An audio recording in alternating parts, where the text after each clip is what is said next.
우리가 갑자기 옵티머스와 경쟁할 수 있는 것은 어렵잖아요. 가장 탑 티어 그룹에서 경쟁한다라기보다는 두 번째 중간 그룹에서 잘 할 수 있는 회사가 과연 나타나느냐 아니냐가 중요한 것 같고, 제가 생각하는 는 그러한 부분에 들어갈 수 있고 탑 티어까지 AI 부분까지 흡수를 할 수 있다면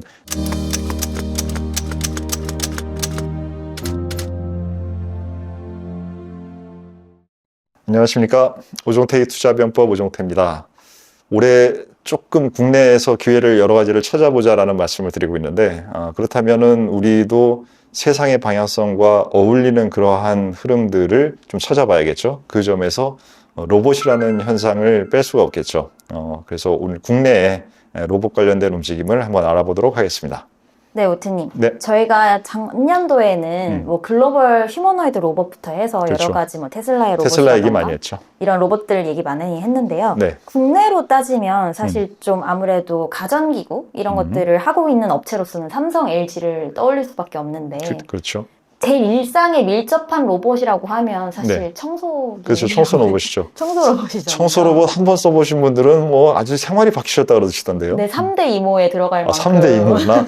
네, 그래서 로봇 청소기가 네. 좀 아무래도 제일 대표적으로 떠오르는데요. 네. 그 중에서도 오늘은 조금 먼저 대기업 얘기를 하자고 하면 네. 삼성전자의 이제 로봇 관련된 사업 분야가 있을 거고, 네. LG에 관련된 로봇 사업 분야가 있을 건데, 네. 삼성부터 좀 궁금해서 먼저 네. 여쭤보고 싶습니다. 네. 삼성은 레인보우 로보틱스를 처음에 지분을 일정 부분 사고 더 살 수 있는 옵션을 가지고 있다가 그 옵션을 행사를 해서 최대 주주가 돼서 이제 하나의 그 계열사 중 하나로 포함을 시켰죠. 그래서 많은 분들이 알고 계시겠지만 휴보라는 글로벌 전체에서 로봇에 대해서 많이 연구가 될 때 상당히 두각을 나타낸 그러한 연구팀이 만들었던 그러한 휴머노이드 로봇을 인수를 했고요. 그리고 인수를 했지만 사실 기업이라는 하나의 입장에서 보면은 아직 휴머노이드 로봇이 그렇게 수익화되기는 지금 어려운 단계라서 레인보우 로보틱스는 수익화에 대한 부분들도 많이 같이 신경 쓰시는 것 같아요. 그래서 협동 로봇에 대한 부분, 이게 가장 일반적으로 사용되는 부분일 테니까 그 부분에 대한 사업도 하고 계시고, 양팔 로봇인데 팔이 두 개인데 밑에는 바퀴가 달렸더라고요. 그래서 이동도 가능한 양팔 로봇도 만들고 계시고, 그리고 사족 보행 로봇, 현대차에서 인수한 보스턴 다이나믹스가 여러분들 많이 떠오를 텐데, 그러한 로봇들도 여러 가지 지금 많이 이슈가 되고 있는 제품군, 현재 사용하고 있는 부분, 앞으로 사용될 부분, 이 부분의 포트폴리오를 다양하게 갖추는 방식으로 나아가시는 그러한 상태로 보입니다. 아무래도 로봇이 이제 100조 시장이라고 하고 있으니까 네. 재계에서 미리 좀 선점을 하고 싶어서 네. LG전자 같은 경우도 새롭게 또 회사들을 계속 인수를 해서 네. 삼성보다 더 많은 자회사들과 어떤 지분을 갖고 있는 기업들을 또 꽤 가지고 계시더라고요. 그렇죠. 네. LG에 대해서는 혹시 어떻게 보고 계실까요? LG는 그 자체의 브랜드도 갖고 계시고, 뭐 클로이라고 하죠. 우리가 가전제품이나 여러 가지 IT 제품을 사용할 때 필요한 뭐 안내, 서빙 등등 여러 가지 일반적인 활동들을 많이 할 수 있는 LG 클로이라는 자체에 대한 브랜드로 포지셔닝도 하고 계시고, 그 외에 다른 삼성에서 레인보우 로보틱스를 인수했듯이 지분 투자를 통해서 로보티즈나 로보스타나 이러한 기업들을 2대 주주 형태로 들어가 있는 그러한 기업들을 늘려가고 있는, 그래서 개수를 많이 여러 개를 가져가는 방식을 선택하고 계시는 것 같고요. 그 외에 나머지 기업들은 정말 로봇에 꽂히신 분들, 그러한 분들이 각자의 회사를 만드시는 분, 그리고 기존의 IT 기업들에서 이 부분에 대한 방향성에 장기적으로 동의하시고, 뭐 고용 같은 경우에 의료 수술용 로봇을 하신 지가 몇 년 되셨는데, 그러한 부분들의 힘을 추가적으로 기존 포트폴리오의 사업 포트폴리오에 포함하는 그러한 여러 가지 형태로 로봇 사업이 진행되고 있죠. 특히나 LG 같은 경우는 엔젤 로보틱스 같은 경우도 네. 오트님도 좀 주목해서 바라보고 계신 것 같아서 네. 그 기업에 대해서도 좀 궁금한데요. 네.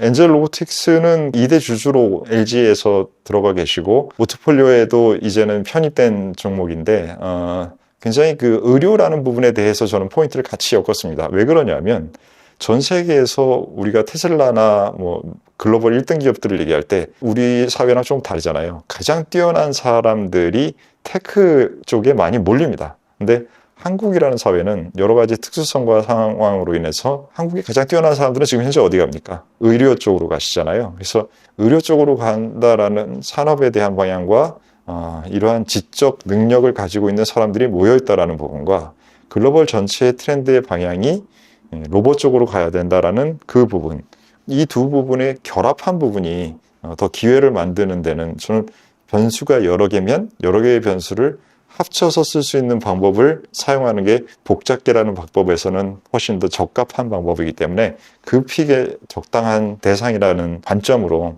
엔젤 로보틱스는 보고 있고, 의료 관련돼서 건강보험에도 일정 부분 혜택을 받을 수 있는 그러한 선정이 되셨기 때문에 지금 현재의 상황에서의 매출과 이익에 대한 부분에 대한 가시성을 이러한 새로운 무언가를 하는 기업에서 바로 지금 요구할 수는 어렵지만, 건강보험이나 이런 부분에 대한 허가를 받게 되면 이 부분에 대한 확실성이나 미래의 성장성이라는 것에 대한 보장 가능성이 더 확률이 높아지기 때문에 이러한 부분들을 투자할 때는 긍정적인 포인트로 바라볼 수 있는 상황이고, 특히나 지금 제공하는 제품이 제가 생각하기에는 시니어 산업이라는 이 노령화라는 부분도 전 세계가 지난 10년 동안에도 많이 포커스했던 부분이고, 앞으로는 점점 더 노령화라는 부분이 신경을 쓸 수밖에 없습니다. 미국 사회도 지금 현재는 이민을 통해서 노령화라는 이슈가 아직은 크지 않지만 전체 잘 살고 있는 그러한 갑자기 구조가 바뀌지 않을 거잖아요.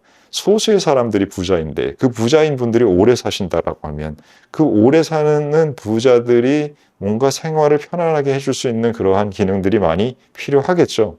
그러한 부분들을 로봇이 여러 가지 휴머노이드를 통해서든 웨어러블을 통해서든 많은 기능적 보조를 받을 수 있는 그러한 현상들도 커질 테니까 그러한 부분에 포지셔닝 할 수 있는 그러한 수단이 아닐까 싶습니다.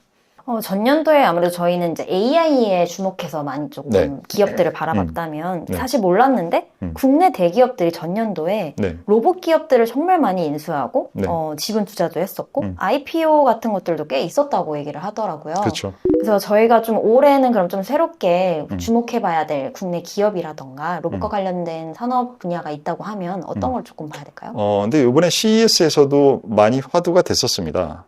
AI라는 부분은 앞으로도 계속 될 것이고, 이제 아주 전문가들이 한 30% 진행됐다라는 그 평가를 저는 같이 그렇게 인지하고 있는데요. 제가 그걸 판단할 수 있는 능력은 없어서 그런 상태에서 지금 현재 AI는 피지컬한 부분과 소프트웨어한 부분이 만나는 부분의 영역이 지금 2025년의 화두이고, 이 만난다라는 부분을 로봇을 통해서 만나는 부분이 가장 핵심적인 부분이기 때문에 지금 여러분들이 보고 있는 각자의 기업보다 제가 작년에 AI에 대해서 설명드릴 때 이건 하나하나를 보는 게 아니라 기술이 아니라 밑에 깔리는 기반 기술이다라는 부분에 설명을 드렸어요.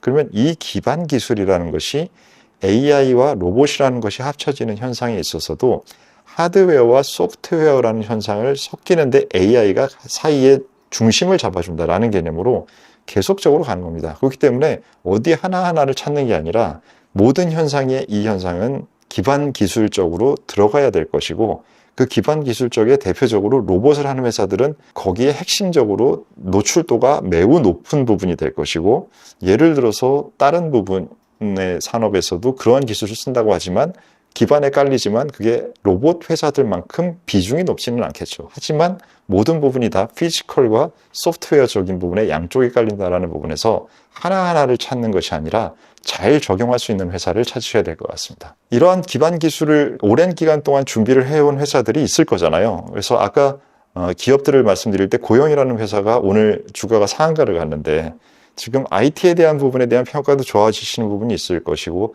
잠재적으로 로봇 산업에 대해 투자한 그 수술 관련된 로봇을 매우 오랫동안 노력해서 투자를 하셨는데, 이러한 부분이 사실은 몇 년 전까지만 하더라도 하던 거나 잘하지 뭐 저렇게 또 이상한 것을 했다가 잘 안 되면 어쩔래 하는 우려가 더 컸었던 상황인데, 지금 현재 진행되고 있는 이러한 많은 글로벌 트렌드와 기술의 트렌드를 봤을 때는 수술 관련된 로봇이라는 부분, 이러한 것이 사람들한테 각광을 받을 수 있는 그러한 내용이 될 수 있겠죠.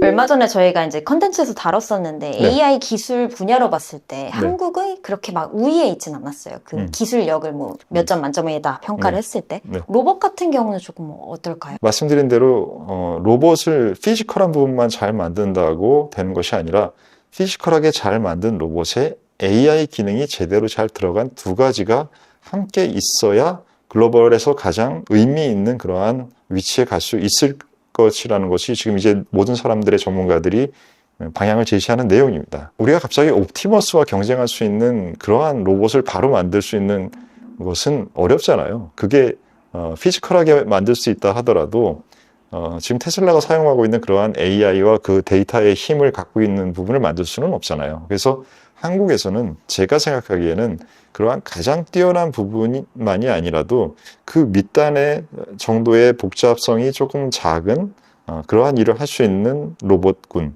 그런 것들이 지금 현재는 여러분들도 많이 처음에 우리 미녀 PD님께서 이모라고 말씀하셨던 청소 로봇도 그 중에 하나가 됐었을 텐데, 그 부분이 지금은 국내 업체보다는 중국 업체들한테 지금 시장을 거의 대부분 뺏기는 상황이 돼 있는 상황이잖아요. 그러면 그렇게 가장 낮은 부분, 중간 단계, 가장 하이엔드, 이렇게 여러 단계별로 제품들이 나올 겁니다. 그 중에서 한국 업체들은 제가 생각하기에는 가장 탑티어 그룹에서 경쟁한다라기보다는 두 번째 중간 그룹에서 할 수 있는 일을 잘 할 수 있는 회사가 과연 나타나느냐 아니냐가 중요한 것 같고, 제가 생각하는 엔젤 로보틱스는 그러한 부분에 들어갈 수 있고, 거기서 탑티어까지 AI 부분까지 잘 발전하는 부분에 흡수를 할 수 있다면 나중에는 잠재적으로 성장할 수 있는 가능성, 그런 것들이 현대차에서 투자하신 보스턴 다이나믹스 같은 회사들도 그러한 진행들이 잘 될 경우에는 한국에서도 그런 업체들이 중간 그룹에서 상위 그룹까지 포진할 수 있는 그러한 상황이 될 수 있겠죠.